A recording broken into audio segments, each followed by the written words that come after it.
ప్రియమైన దేవుని బిడ్లారా, ఈ సిలువ ప్రయాణంలో 30వ దినపు ధ్యానమునకు నేను ప్రేమతో మిమ్మల్ని ఆహ్వానిస్తున్నాను.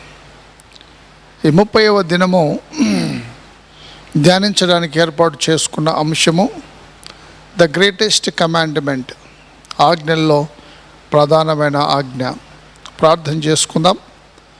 మా మంచి కాపరి, మా ప్రియ పరలోకపు తండ్రి, నీ పరిశుద్ధమైన పాదములకు లెక్కలేని స్తోత్రులు చెల్లిస్తున్నాం.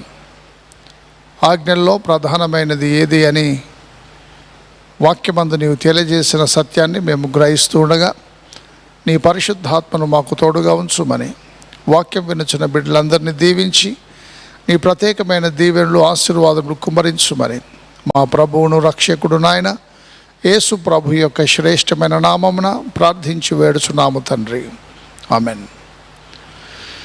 ప్రియమైన దేవుని బిడ్డలారా, ఆదివారాలు మినహాయించి బసు బుధవారం నుండి సిలువ ప్రయాణంలో 30వ దినపు ధ్యానమునకు ప్రేమతో నేను మిమ్మల్ని ఆహ్వానిస్తున్నాను. ఈ దినం ధ్యానించడానికి ఏర్పాటు చేసుకున్నటువంటి అంశము ద గ్రేటెస్ట్ కమాండ్మెంట్, ఆజ్ఞల్లో ప్రధానమైనది అనే అంశము మనం ధ్యానిస్తున్నాం. దీనికి ఆధారంగా బైబిల్ గ్రంథంలో మత్తయి సువార్త 22వ అధ్యాయం 36, 37, 38 వచనాలు దయచేసి గమనించమనేవి. బోధకుడా, ధర్మశాస్త్రంలో ముఖ్యమైన ఆజ్ఞ ఏదని అడిగాను. అందుకు ఆయన, నీ పూర్ణ హృదయముతోనూ, నీ పూర్ణ ఆత్మతోనూ, నీ పూర్ణ మనస్సుతోనూ నీ దేవుడైన ప్రభువును ప్రేమింపవలనను అనున్నది అది ముఖ్యమైనదనియు మొదటిదని అయినను ఆజ్ఞ. దేవుని ప్రియమైన బిడ్డలారా,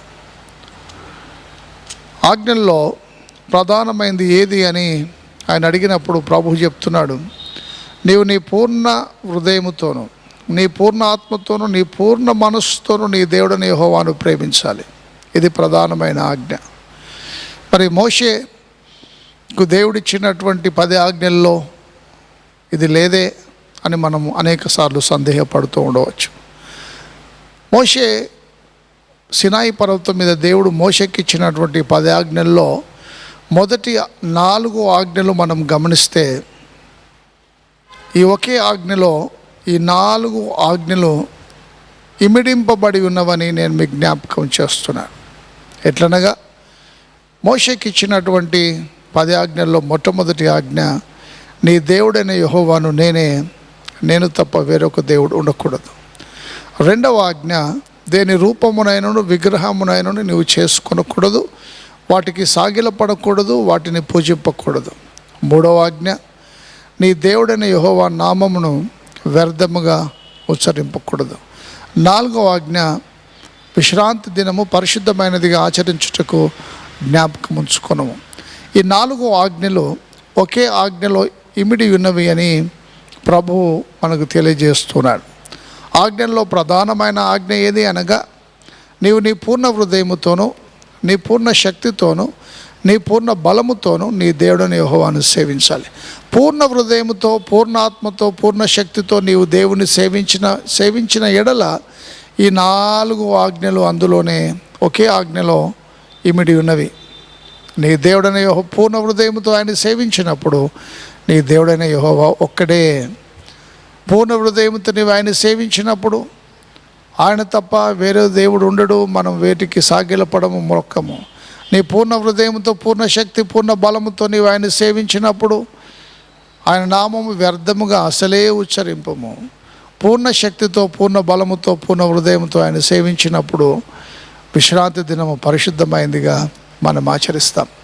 దేవుని ప్రియమైన బిడ్డలారా, 40% ధర్మశాస్త్రము ఈ 4 ఆజ్ఞల్లో, ఈ ఒకే ఆజ్ఞలో ఇమిడింపబడి ఉన్నవని నేను మీకు జ్ఞాపకం చేస్తున్నాను. అందుకే యేసుక్రీస్తు ప్రభు ఆజ్ఞల్లో ప్రధానమైన ఆజ్ఞ ఏది అని వారు అడిగినప్పుడు ఆయన, నీ పూర్ణ హృదయముతోనూ, నీ పూర్ణ శక్తితోనూ, నీ పూర్ణ బలముతోనూ నీ దేవుడైన ప్రభువును ప్రేమింపవలెను. దేవుని ప్రియమైన, అందుకే ఇదే భాగము ద్వితీయోపదేశ కాండంలో దేవుడు ఇశ్రాయేలుతో చెప్పిన మాటను కూడా నేను మీకు జ్ఞాపకం చేస్తాను. ద్వితీయ ఉపదేశము అనగా రెండవ ఉపదేశము. అందుకే ఆజ్ఞలు నిర్గమకాండంలో మనకు కనబడతాయి, ద్వితీయోపదేశ కాండంలో కూడా కనబడతాయి. ద్వితీయోపదేశ కాండము 6వ అధ్యాయం దయచేసి 4వ వచనం గమనించమనివి. ఇశ్రాయేలు వినుము, మన దేవుడైన యెహోవా అద్వితీయుడగు యెహోవా నీ పూర్ణ హృదయముతోనూ నీ పూర్ణ ఆత్మతోనూ నీ పూర్ణ శక్తితోనూ నీ దేవుడైన యెహోవాను ప్రేమింపవలెను. ఇశ్రాయేలు వినుము, hear O Israel, the Lord your God is one God.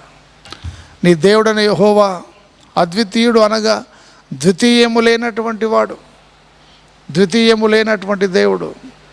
The lord our god, the lord is one, the lord is one. అద్వితీయుడు అనగా ద్వితీయము లేదు. అందుకే ఇశ్రాయేలు వినుము, నీ దేవుడైన యెహోవా అద్వితీయుడైన యెహోవా, నీవు నీ పూర్ణ హృదయముతోనూ నీ పూర్ణ శక్తితోనూ నీ పూర్ణ బలముతోనూ నీ దేవుడైన యెహోవాను ప్రేమించాలి, ప్రేమించాలి, సేవించాలి. అందుకే యేసుక్రీస్తు ప్రభు ఆజ్ఞల్లో ప్రధానమైనది ఏది అనగా ఆయన ఈ మాట జ్ఞాపకం చేస్తున్నాడు. నీ పూర్ణ హృదయముతోనూ నీ పూర్ణ శక్తితోనూ నీ పూర్ణ బలముతోనూ నీ దేవుడిని యెహోవాను సేవించాలి. పూర్ణమైన మనస్సు, హృదయం, నీ హృదయము పరిపూర్ణంగా ఆయన్ని నీవు సేవించాలి. నిండు మనస్సుతో ఆయన ప్రేమించాలి, నిండు మనస్సుతో ఆయన సేవించాలి. పూర్ణ శక్తి, పూర్ణ బలము, పూర్ణ ఆత్మ, పూర్ణ ఆత్మతో నీవు ఆయన్ని సేవించినప్పుడు ధర్మశాస్త్రంలో 40% నీవు పాటించిన వాడవైతావు. రెండవ ఆజ్ఞ కూడా యేసుక్రీస్తు ప్రభు ఈ సువార్తలో మన జ్ఞాపకం చేస్తున్నాడు. ఇది ఒకటే కాదు కానీ ఇది ముఖ్యమైనది, మొదటిది ఉన్న ఆజ్ఞ. నిన్ను వల్ల నీ పొరుగు వారిని ప్రేమింపవలను రెండవ ఆజ్ఞయు దాని వంటిదే. ఈ ఒకే ఆజ్ఞ కాదు, నిన్ను వల్ల నీ పొరుగు వారిని ప్రేమించు అన్నది కూడా దాని వంటిదే. దేని వంటిది? మొదటి ఆజ్ఞకు సంబంధించింది. నీవు నీ పూర్ణ హృదయంతో నీ పూర్ణ శక్తి బలముతో నువ్వు ఆయన్ని సేవించాలి. రెండవది కూడా నిన్ను వల్ల నీ పొరుగు వారిని ప్రేమింపమన్నది దాని వంటిదే. మొదటి ఆజ్ఞ, మొదటి 10 ఆజ్ఞలు మోషేకి ఇచ్చిన 4 ఆజ్ఞలు ఒకే ఆజ్ఞలో ఉంటే మిగతా 6 ఆజ్ఞలు నిన్ను వల్ల నీ పొరుగు వారిని ప్రేమింపవాలననే ఒకే ఆజ్ఞలో ఇమిడి ఉన్నట్లు నేను మీకు జ్ఞాపకం చేస్తున్నాను. నిన్ను వల్ల నీ పొరుగు వారిని ప్రేమించుమనగా తన పొరుగు వారిని తనలాగా ప్రేమించేవాడు తప్పకుండా తల్లిదండ్రుల్ని సన్మానిస్తాడు. తనను వల్ల తన పొరుగు వారిని ప్రేమించేవాడు నరహత్య చేయడు, వ్యభిచరించడు, దొంగిలడు, అబద్ధ సాక్ష్యం పలకడు, పొరుగు వాని సొమ్ము ఏది కూడా ఆశింపడు. ఈ 2 ఆజ్ఞలు అనగా ఇదియో దాని వంటిదే, మొదటి దాని వంటిది. ఈ 60% బైబిల్ గ్రంథం, ఈ ధర్మశాస్త్రము 2వ ఆజ్ఞలో ఇమిడింపబడి ఉన్నవి. దీనిలోనే 60% ధర్మశాస్త్రం ఆధారపడి ఉంది. నిన్ను వల్ల నీ పొరుగు వాని ప్రేమింపవలని అనున్నది దాని వంటిదే, మొదటి దాని వంటిది. ఈ 2 ఆజ్ఞలు ఒకే ఆజ్ఞగా యేసుక్రీస్తు ప్రభు మన జ్ఞాపకం చేస్తున్నాడు. కాబట్టి ఈ 2 మాటలు కూడా ధర్మశాస్త్రం అంతా అనగా దేవుడు మోషేకి ఇచ్చిన 10 ఆజ్ఞలు ఈ ఆజ్ఞలో ఇమిడింపబడి ఉన్నవి. ఇది పూర్ణ హృదయముతో, పూర్ణ శక్తితో, పూర్ణ బలముతో మనం ఆయన్ని సేవించిన, ప్రేమించిన, నిన్ను వల్ల నీ పొరుగు వారిని ప్రేమించిన, ఇదంతా కూడా 10 ఆజ్ఞలన్నీ ఇందులో ఇమిడింపబడి ఉన్నవి. కాబట్టి ఈ ప్రధానమైన ఆజ్ఞను జ్ఞాపకం చేసుకొని దీన్ని పాటించి ఆయన సాక్షి బిడ్డలుగా జీవించుటకు ప్రభు తన కృప ఆశీర్వాదములు ఈ ఆరాధనలో ఈ యొక్క ఉదయకాల ధ్యానంలో మనకు దయచేయనుగాక. ప్రార్థన చేసుకుందాం. మా మంచి కాపరి, మా ప్రియ పరలోకపు తండ్రి,